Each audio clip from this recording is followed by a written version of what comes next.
Alrighty. All right. So thank you so much for everyone. Thank you so much to everyone for joining us today. We have a couple of housekeeping things before we get started. We ask that you please keep yourself muted throughout the presentation. And if you have any questions, you can type those into the chat box at the bottom of your screen. Our speaker will be happy to address any questions or comments at the end of the program. If you're joining us over Facebook Live, we welcome you as well. Our Facebook audience can also ask questions using the comment section on Facebook. We will be monitoring those and answering the questions at the end of the program as well. Please note that this talk is being recorded and streamed live and will be posted to our social media channels once the talk is over. And if you would like to rewatch this talk or any previous talks, you're welcome to visit our Facebook page. And I'm so excited to introduce our speaker today, Miss Karen Helmerson, who's a docent with the Timken. She's going to give a really fascinating lecture today. And with that, I'll hand it over to Karen. Thank you so much, Tiffany. I think this is a very exciting topic, the German Renaissance. It's very unique, has characteristics and aspects that are truly, truly special. So we're looking at the work of probably the most important German Renaissance artist, and that is Albrecht Dürer. And this Adoration of the Magi is a fascinating, exquisite, colorful image that we will talk about in a few minutes. I do want to set the stage a bit for what constitutes the German Renaissance. So we're going to be talking about the 15th and 16th centuries. And Germany was unique. It was a bit behind the Italian Renaissance by about 100 years. And you might say a bit behind. It still created impeccable art, interesting art, but it retained a lot of the traditions of the International Gothic and Gothic style. The Alps kind of created a barrier. But eventually, so when, let's say, the High Renaissance is happening in Italy, the German Renaissance is just beginning to evolve. But soon enough, with the advent of multiple imagery and etchings and woodblock prints and that sort of thing, and artists like Dürer, who went to Italy and began to study artists like the Bellini brothers, Giorgione, Mantegna, we began to see a cross-pollination.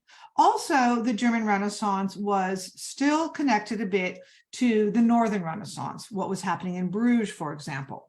So who were the important figures in creating what we now know as a Renaissance in Germany? So let's start with Erasmus. Now, Erasmus was actually Dutch, and he lived from 1466 to 1536, and he was a Dutch philosopher and theologian. But what he began to see is a need to remove the very stern and overbearing aspects of the Catholic Church, and he wanted to begin to promote what's called humanism, a belief that people had a right to establish their own belief systems. They could have a spiritual nature without being so heavily controlled by the Catholic Church. So we have Erasmus, but even more importantly to the development of the German Renaissance, and what makes it exceedingly unique, is the Protestant Reformation. So Martin Luther was a Catholic, and he began to see things that really bothered him with the Catholic Church. For example, he didn't like the idea of having a future of, let's say, going to heaven by what you did on earth, what you could pay into and that sort of thing. And people found that a little bit restricting. And he saw other issues that he did not like. And in 1517, he nailed the 95 edicts to the wall of the church and said, we want some changes. And thus began the Protestant Reformation. Another really important thing that happens at this time is the development of the printing press. 1440, Johannes Gutenberg develops movable type. Very important for the dissemination of information, particularly with the Protestant Reformation and all kinds of ideas. It was said about 45 years later in Cologne, Germany, in 1513, there were only about 100 books published. By a year later, with really the developments in the printing press, even though it's quite a bit longer than when it was first established, they had something like 1,500 books. So bookmaking is really, book creation is really important. The other thing too about Germany is in 1295, Marco Polo brings woodcut prints back from China to Europe. And also in 1440, Martin Schoengauer, and you'll see his work in just a moment, he also begins to do things like multiple printmaking, etchings, printmaking, woodblock prints. These are very unique to Germany. They are created in Italy, they are created in the North, but it's really Germany, because of its development of the printing press, that we actually get this overriding interest in that kind of artwork.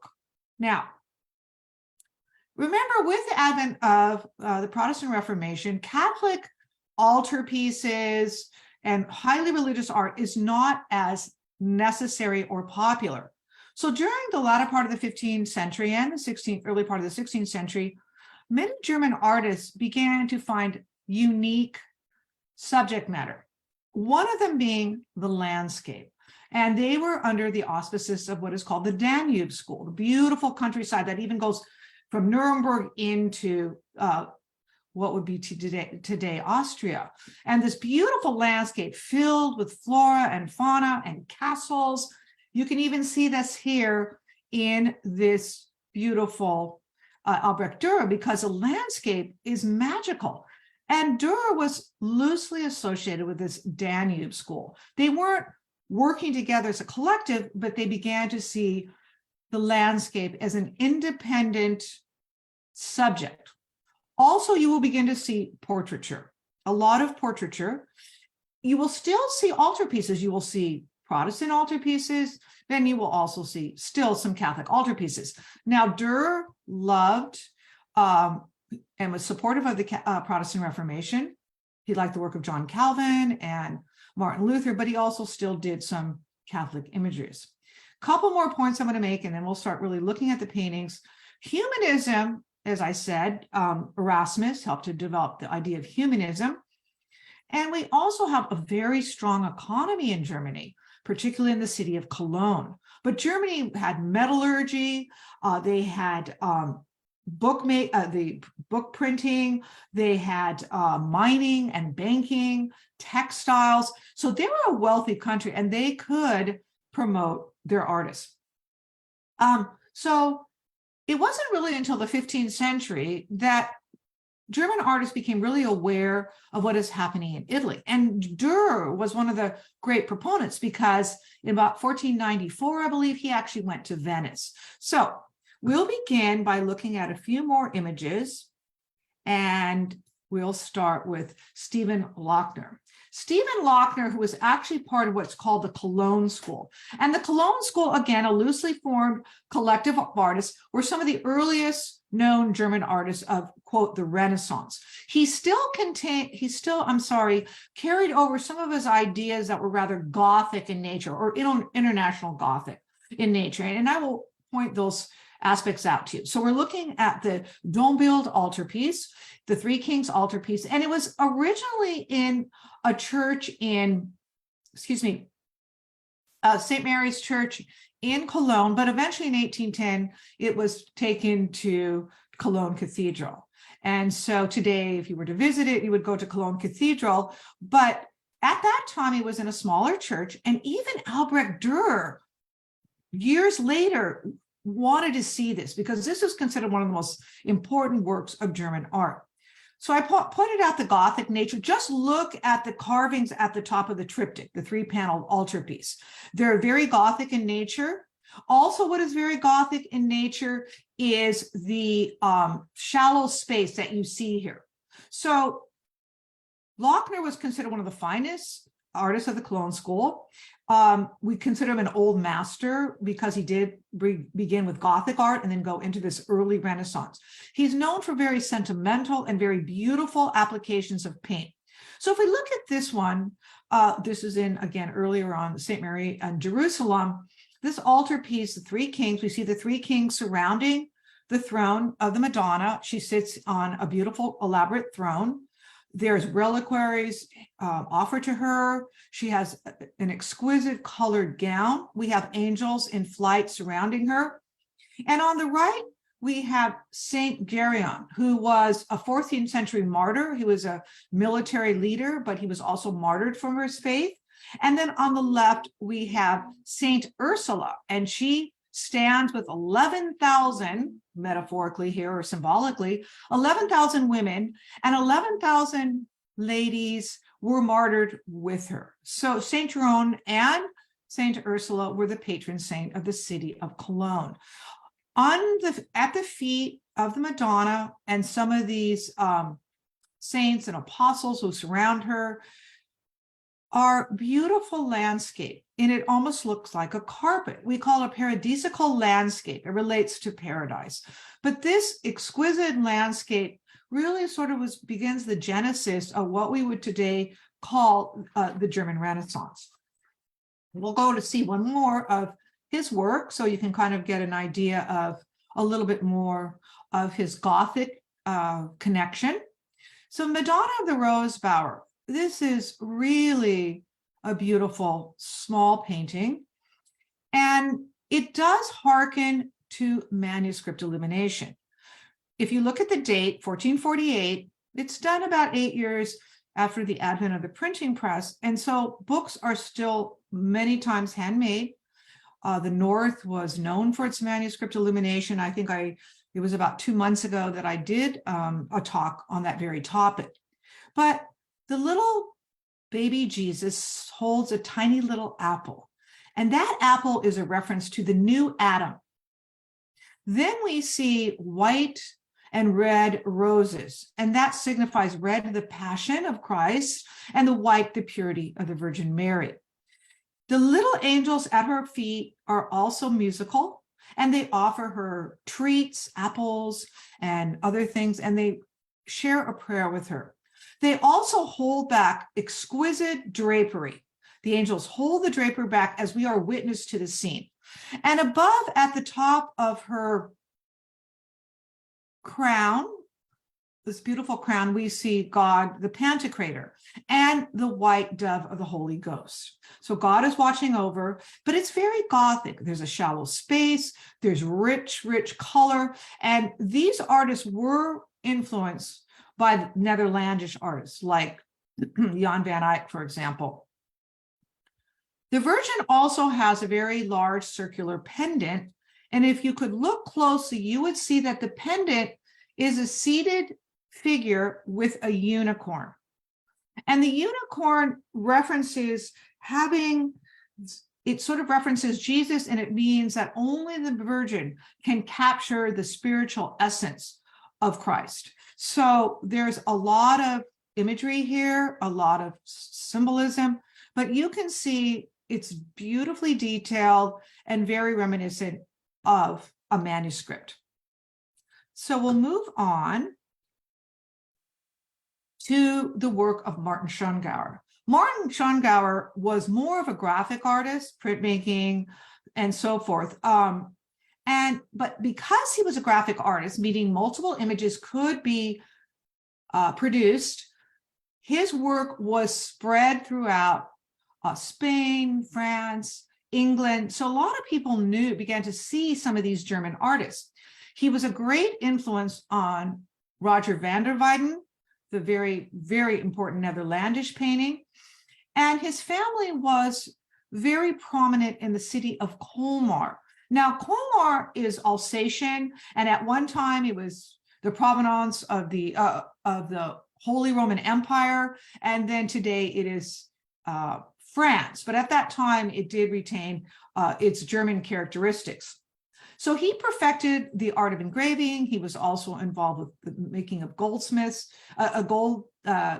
creating gold as a goldsmith. And also Albrecht Dürer was very compelled by his work. So let's talk a little bit about the Olière altar. The Olière altar was commissioned by a Catholic higher up. And this altarpiece, unfortunately, has lost its central panel. So what we really have are the closed outer panels of this beautiful work. So the Annunciation was a very popular Catholic theme at this point, and you can see by the date that this is before the work of Martin Luther as a Protestant theologian, and also the work of John Calvin, who comes a little bit later, who was a French theologian. He promoted the Protestant religion of Calvinism. So this Annunciation, we have Gabriel on the left, and he's holding a staff, and he has these wings of a peacock.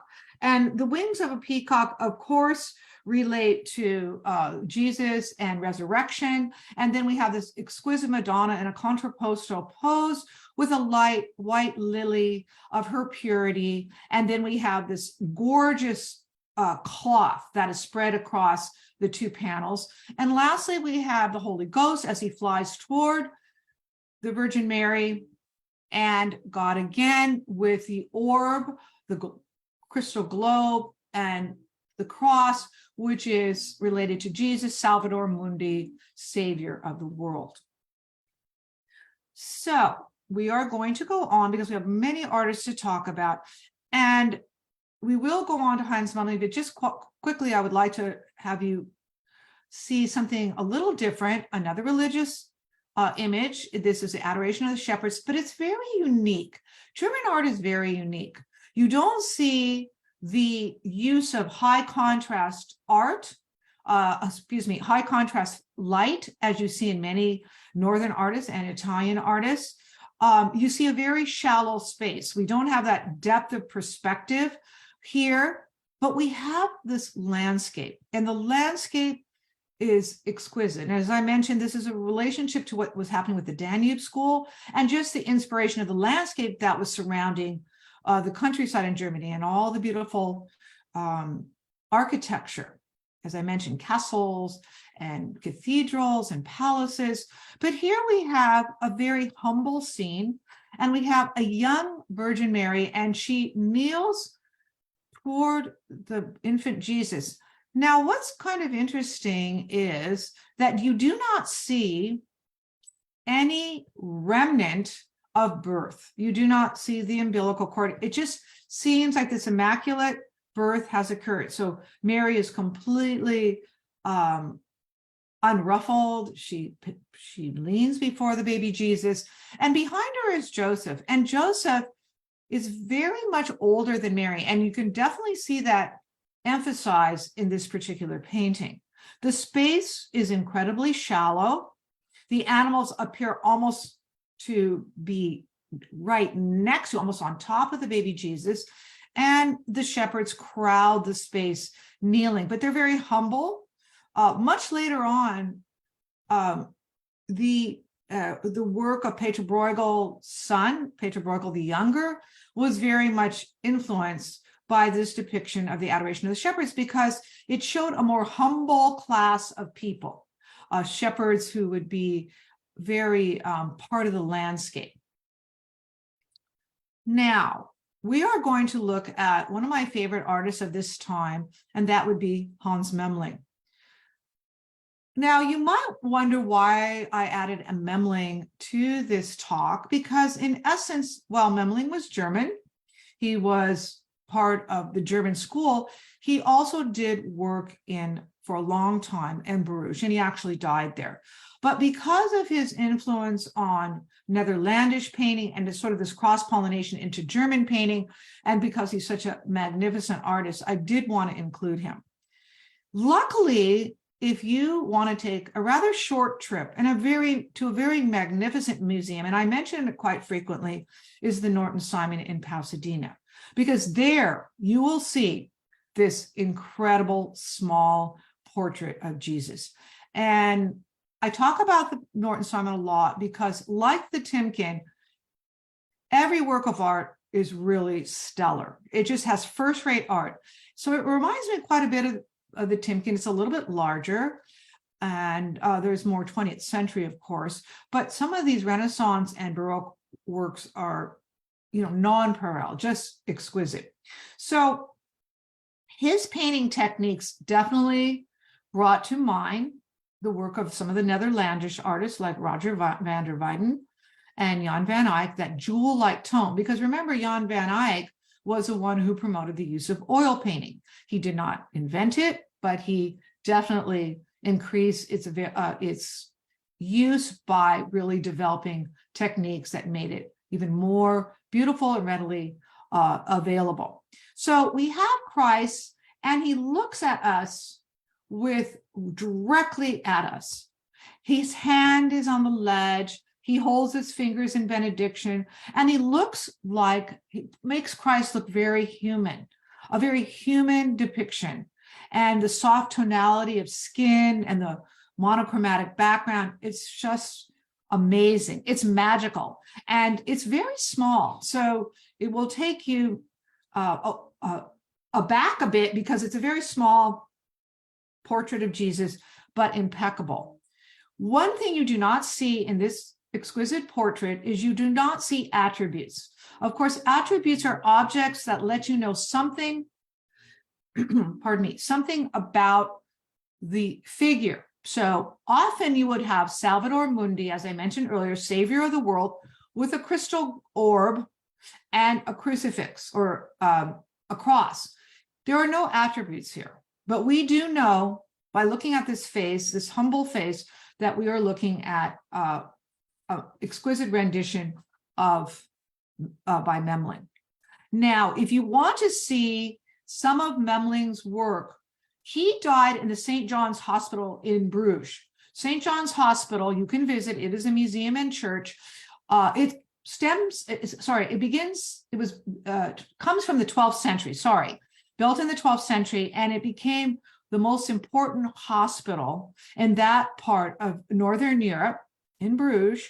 And it also today has something like 14 works by Hans Memling. So if you really want to see some amazing works by Memling, do visit that incredible city and see that hospital. Probably in all of art history, this configuration of panels has stumped art historians.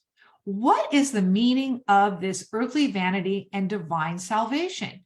It has not 100% understood. It is actually what is called recto verso. Recto verso is front and back. And what they found is there are actually 6 panels. I'm only showing you 3. And it seems like it was almost like the panels were sawed and then reconfigured. So there's not a lot of deep understanding of this. And I will try to point out a few aspects of this triptych.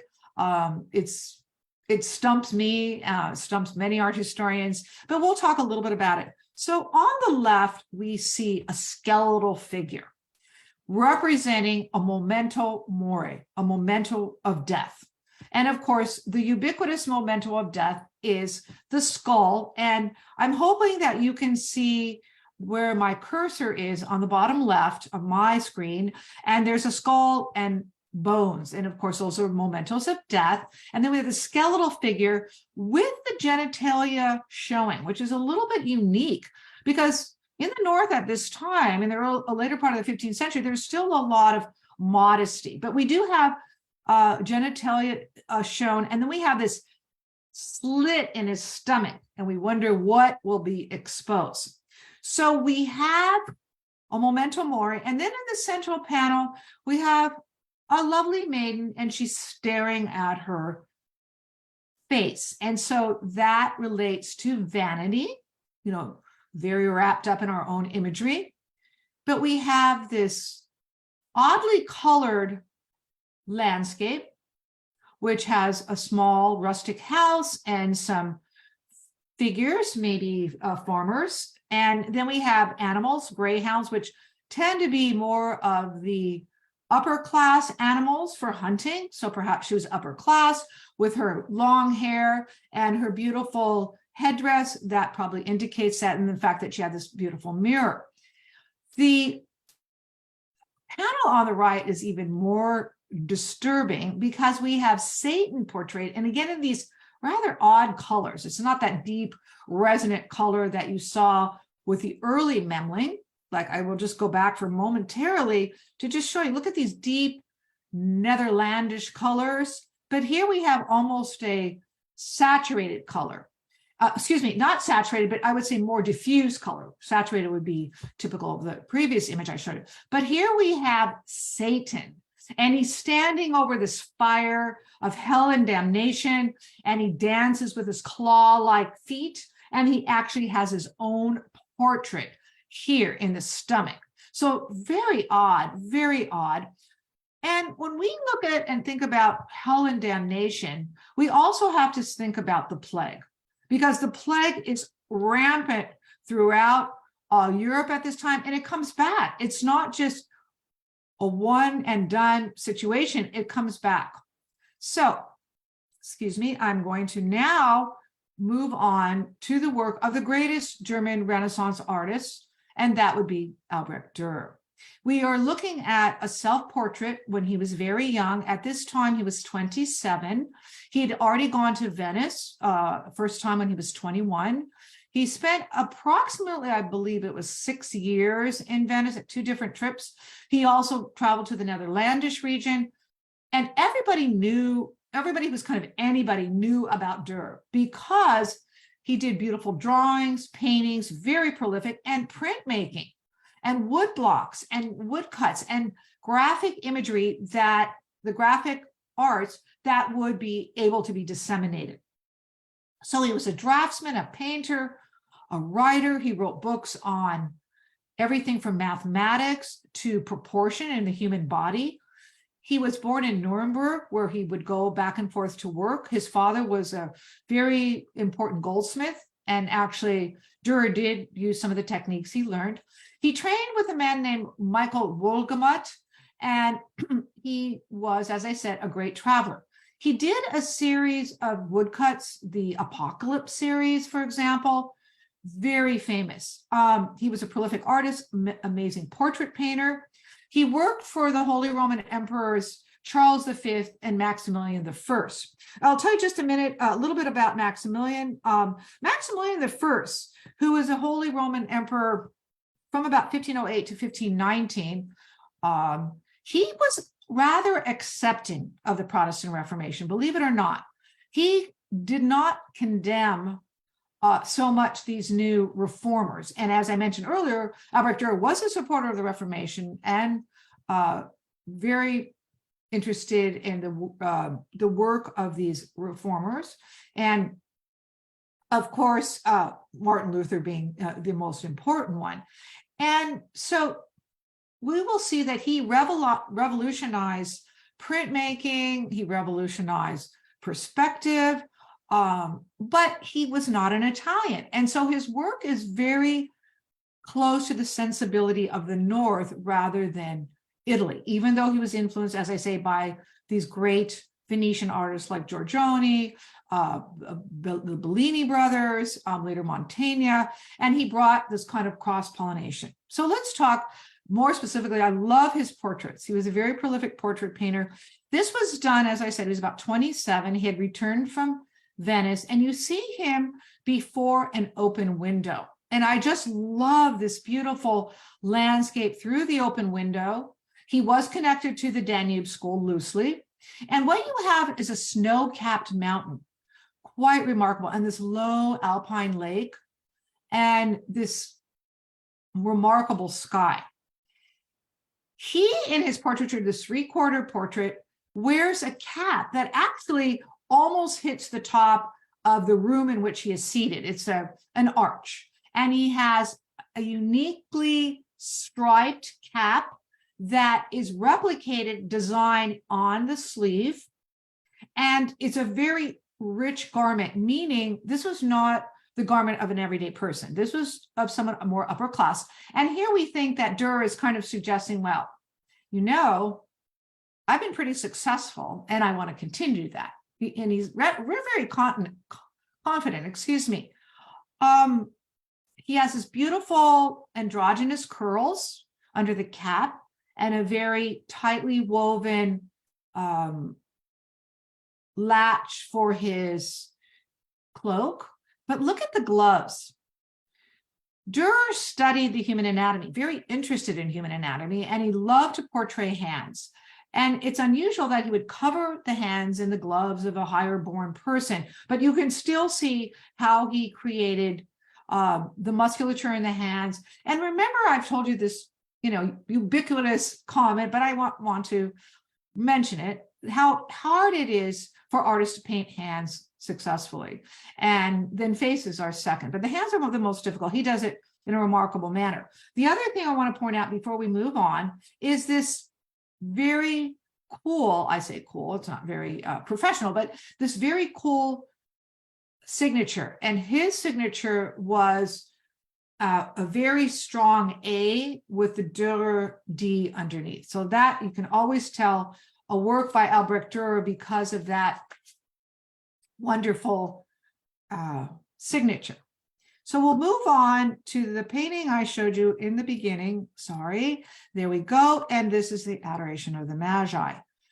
As I mentioned, he did do both Protestant and Catholic imagery. This would be closer to Catholic imagery, and it was ordered by Frederick the Wise of Saxony. And he wanted this beautiful painting for his small chapel, the small church chapel in his palace. It was wondered at first if this central panel was part of a triptych, closed panel, or a polyptych, multiple panels. Subsequently, we find that most likely it is unique as just one central panel. This is, to me, such an unusual and exquisite painting. So what we have are the three wise men, and they're rather in a static pose. They greet Mary, who is seated on a bench, and she's holding the infant Jesus. And as Melchior offers a container, they call it a coffin, and actually has a little image of St. George on it. It's more of like a reliquary, and he offers it to the baby, and he's wearing these rich robes. Look at the color in the painting. It definitely shows the influence of the Venetian artists, because if you know something about Venetian Renaissance that is occurring at this time, and of course the High Renaissance is occurring in Rome and Florence, Leonardo, Michelangelo are creating masterful works of art, but also the Venetian artists. And the Venetian artists were known for color, which is rather ironic because Albrecht Dürer was known to be the master of line. Line because why? He was a printmaker, doing graphic art. So he was also known to not only be a brilliant colorist, which he learned probably from some of these Italians, but he also created magnificent lines. If you look at the staircase, very linear. So we have Balthasar here, and Balthasar represents the youngest wise man. He also represents the continent of Africa. Now with Caspar, the middle-aged wise man. So it's something like this, 60, 40, 20, 60, 40, 20, being their age loosely. Now, it does look like, if we look at other images of Dürer, this is most likely a self-portrait of Albrecht Dürer. On the staircase, we have a Venetian, actually has a turban. It could be Venetian, it could be Turkish, but we have an individual carrying a bag in which he's pulling objects out. That is really the only movement in the painting, with the addition of these knights who are jousting in the background. If we look at the ruins here, they're really remarkable ruins. We actually have a cow, and he looks on to the scene, and we have a white flower reminiscent of the purity of the Virgin Mary. We have some beetles and other flowers. But I want your eye to look at the colors of this landscape. We have a castle at the top and the sky, and it's almost like the 2/3 of the painting are a little bit more realistic, even though this is an interesting scene. We also have what was something like almost fantastic, almost like a fairy tale. When we look at the beautiful buildings and the castle and the arches, and then of course the knights. So this is one of the most unique and interesting paintings by Dürer. Another, excuse me, oops, we'll have to go back. I'm terribly sorry, we lost my, here we are. I'm going to show you another work by Dürer, and let's see if I can advance my images. I seem to have lost the, there's always a little glitch here. See if I can find it. Here we go. Madonna of the Pear. I love this painting. So I want to state a quote that, well, actually the theme, that wisdom and sweetness. And Saint Bonaventure once said, quote, "The gift of the wise is sweetness of mouth and heart." So that is depicted in this painting through pears. And pears are rather ubiquitous in the images of the Virgin Mary. And Dürer did love, even though I told you he supported Martin Luther and the Protestant Reformation, he did love depicting Mary and Jesus. And this one is totally unique. We have this very heavily muscled baby Jesus, and he's turned in a rather twisted torso kind of configuration. And even though he's a very muscular baby, and the Virgin Mary gazes adoringly at her son, what you can see is she barely holds him. She's holding him, you know, at a very light touch. And he stares at her with adoration, and she too with adoration, and he clutches his little pear. And the pear has been sliced, and you see these two little tiny teeth marks, and she has this beautiful face, a tiny little cupid bow mouth, and an exquisite facial characteristics, and a light cloth that is her veil and the tendrils, and then of course that cobalt blue and purple lavender dress. So the mother has cut with gentle care the pear for her baby, the beautiful twisted body of the baby as he looks at her. Just a very unique image of the Virgin Mary. And now we will go on to, it's rather stark. We are going to make such a departure. We went from looking at very beautiful and benign imagery to something that in all of art history is probably one of the most jarring, shocking view of Jesus on the cross. This work was done by Nicholas Hagnauer, who was a sculptor. If you go to Colmar today, as I mentioned, it's the Eisenheim altarpiece, the most important altarpiece done at this time. You will go to Colmar and you will see this magnificent altarpiece. Now, it's huge, and down below this portion, there are actually sculptural elements, not only the frame, which is much more elaborate. This is shown open, and you can't really see the elaborate frame, but there are carved figures literally at the bottom. So Hagnauer was a partner in doing this, but actually the painted part was by Mathias Grunewald. Grunewald was a very religious Catholic, and he did work with some of like Hans Holbein the Elder. He was also a hydraulic engineer, which is kind of interesting. He worked on hydraulic projects in places like Cologne, and he's very devoted to Catholic imagery, but he was not a prolific artist. So let's talk a little bit about this particular altarpiece. I do have a few notes I like because it's very complicated. So first, let's look at the central image of Jesus. He is riddled with pockmarks and scars and thorns and blood. And what this crucifixion reminds us of is that Jesus died for the sins of others, and that he suffered for others.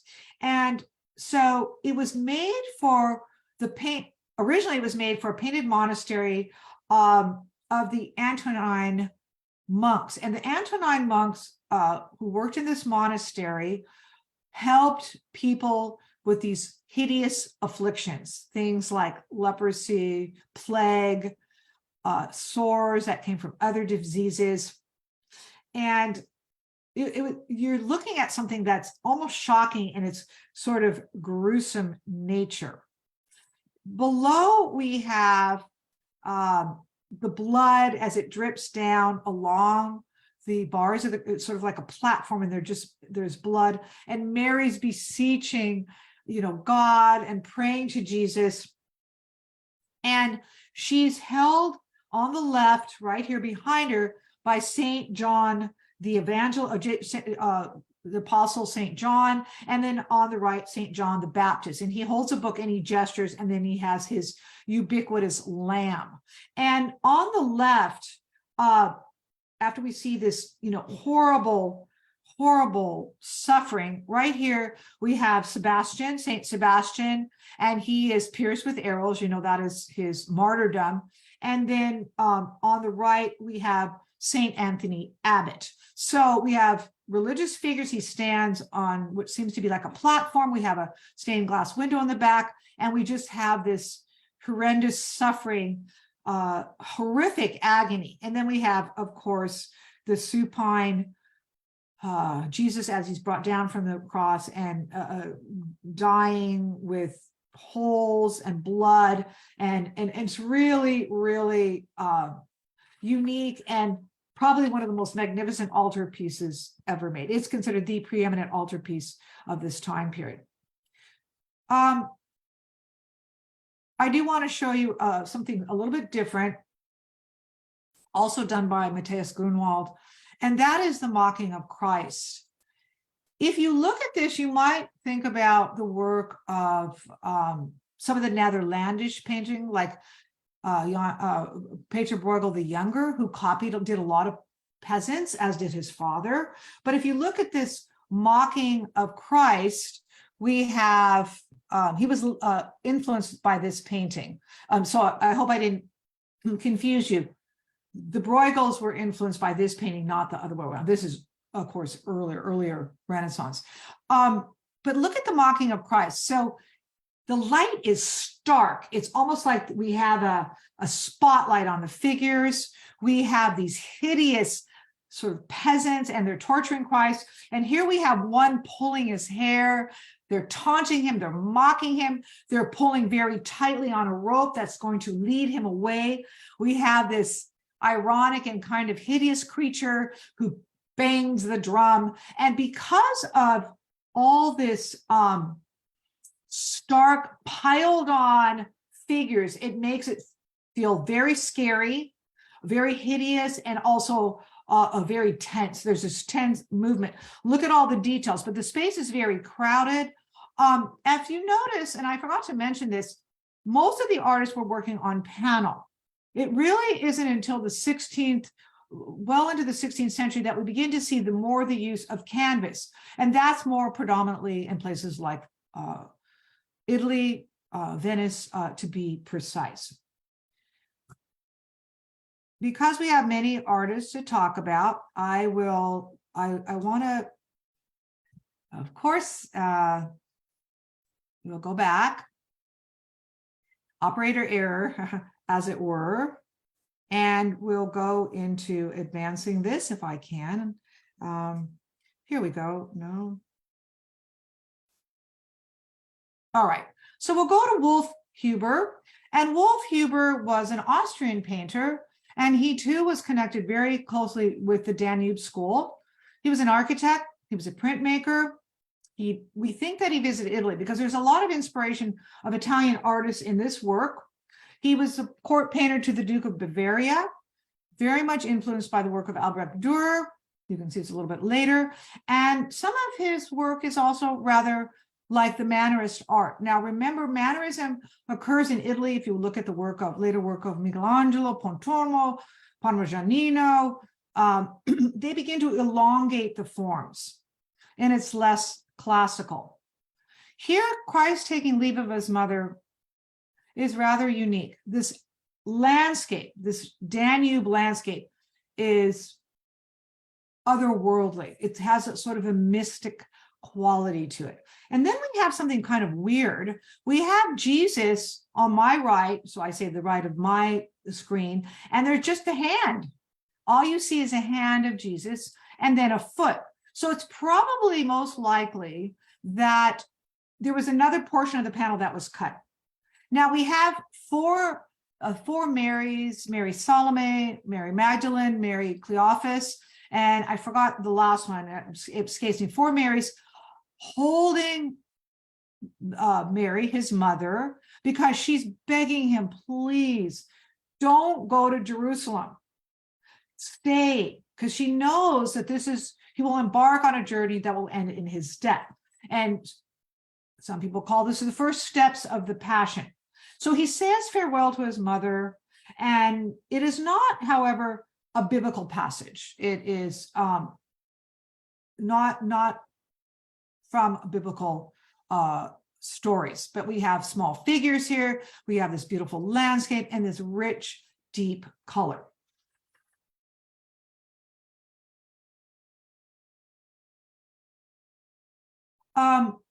Because of time, I want to go on to the work of Hans Holbein. Hans Holbein the younger, there was the older and elder, but I am going to focus right now on Hans Holbein the younger.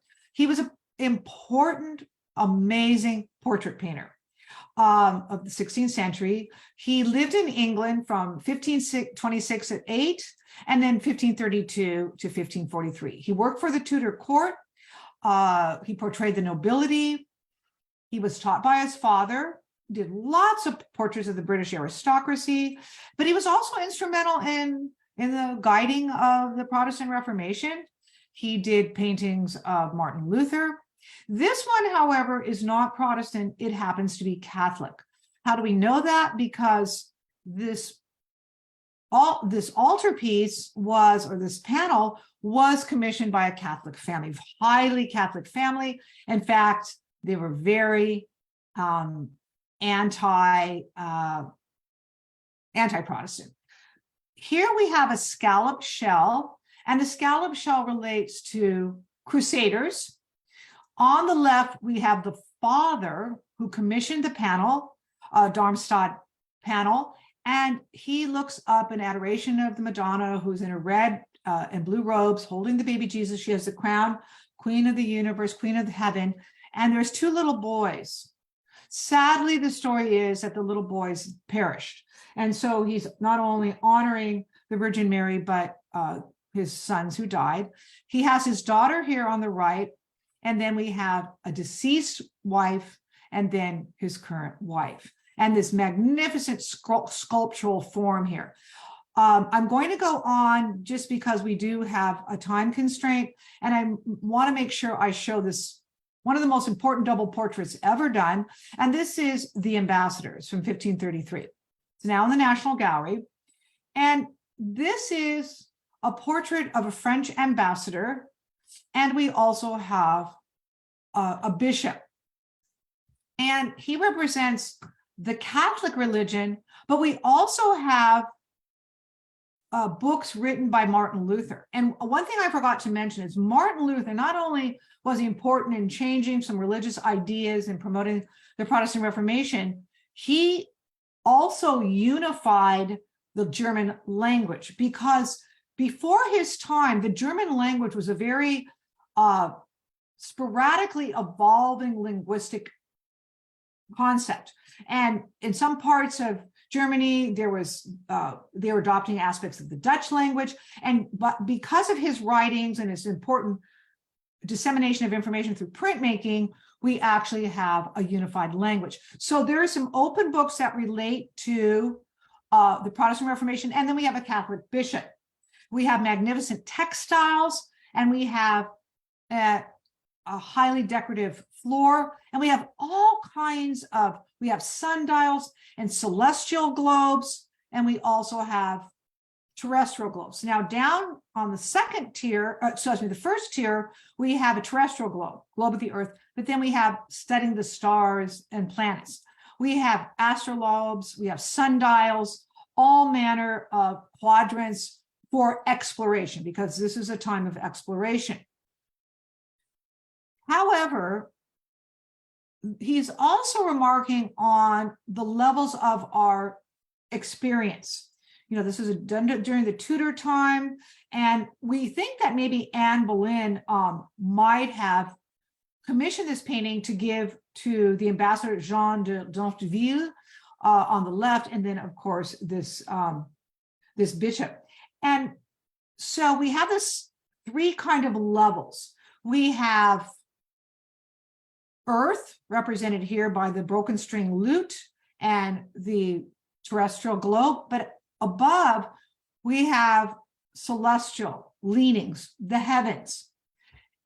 Probably the most remarkable, and then of course a Catholic crucifixion up here to the left. So it's Protestant and it's Catholic. We also have something that's very unique, and that is an anamorphic skull. So if you look down here, you will see a skull. If you're looking at it, it's at a diagonal, and it just looks like almost like a mirror. If you were to look at this at a different angle, for example, the National Gallery, if you're standing by the staircase and you look, you'll see a full memento mori, skull of death. So we think the ambassadors represent not only the new religion, the new scientific discovery, because remember I told you Germany was very advanced economically, and they had the means to help develop learning, book processing, and that sort of thing. So this is a very remarkable double portrait that's probably considered one of the most important double portraits ever created. We will now go to the work of one of my favorite artists, is Lucas Cranach the Elder, who lived between 1472 and 1553. Again, he was a painter, a printmaker. He did engravings and woodcuts. He was court painter to the Electors of Saxony, and was part of the Holy Roman Empire.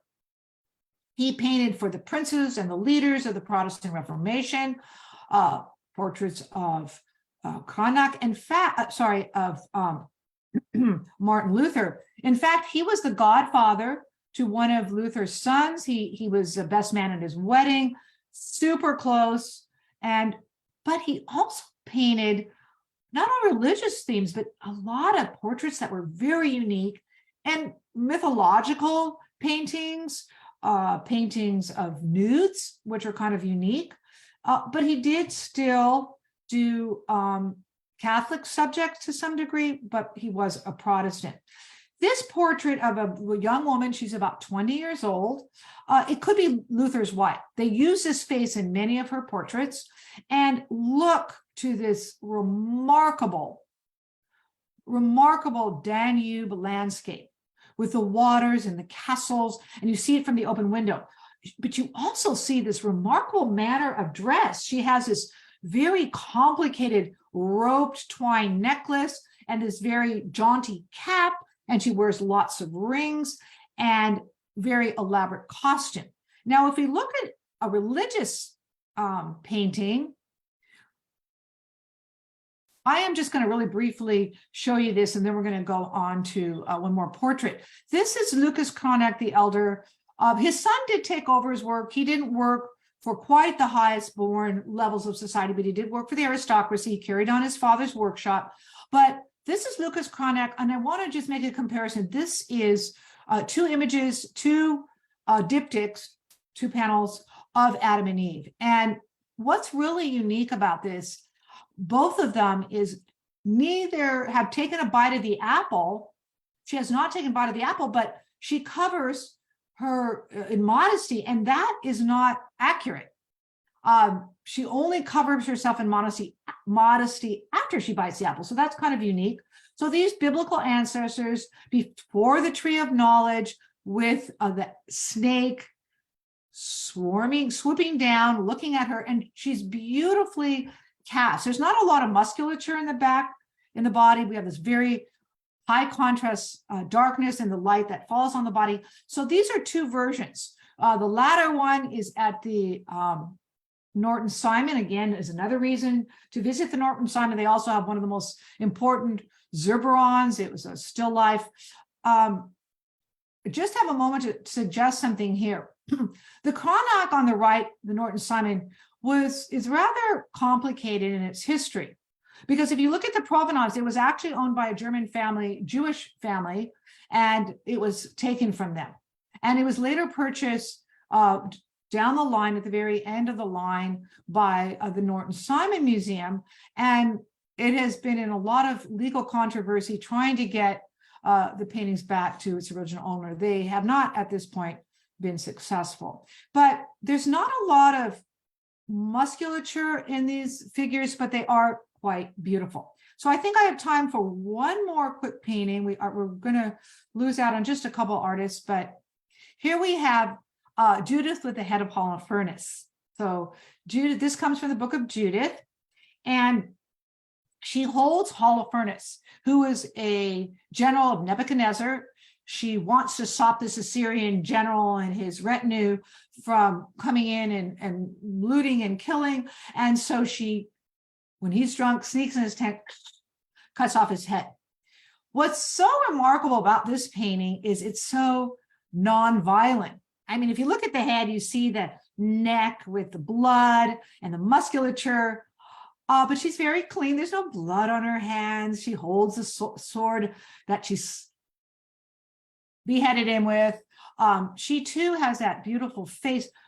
Cranach the Elder had a very unique way of looking at the human figure. So you can always identify him, the almond eyes, the very sweet face, beautiful tonalities, long hair, but she does look reminiscent of the previous image.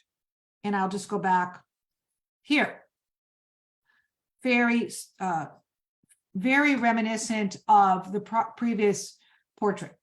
Now I see that we're just about out of time, and let's get those images back up. And perhaps if we have some questions, Tiffany might want to direct those.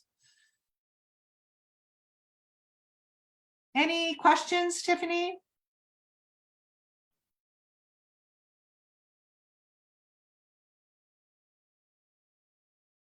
I see that we're muted, perhaps. Oh, Thank you.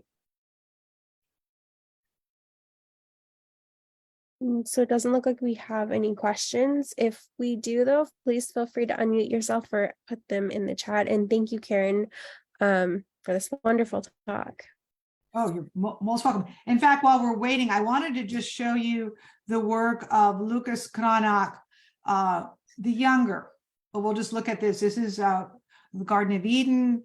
And since I have a minute or two, just please stop me if anybody's has a question, but I thought I'd have another image to show you. And look how different this is. We have the Garden of Eden, but it's not lush or Danubian. It's more, it's rather oddly stark. And again, we have this version where they cover their nakedness, but they have not eaten from the apple. So that's a rather unique to a German viewpoint of Adam and Eve. And this is the son, not quite as gifted as the father, but definitely carried on for his father, the workshops and the work that his father had initiated.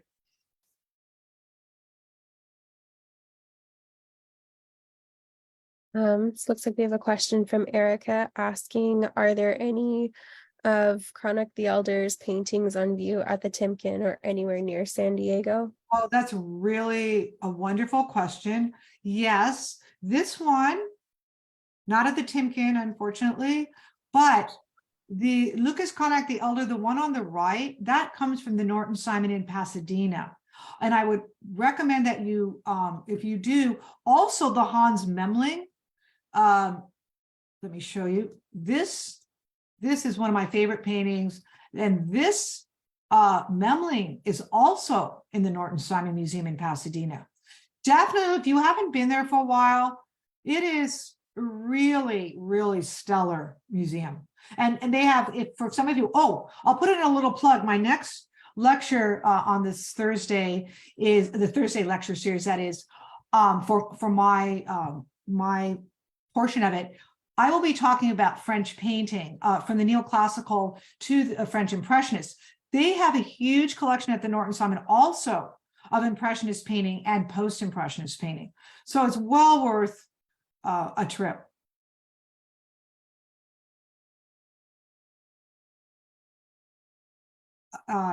Any other questions?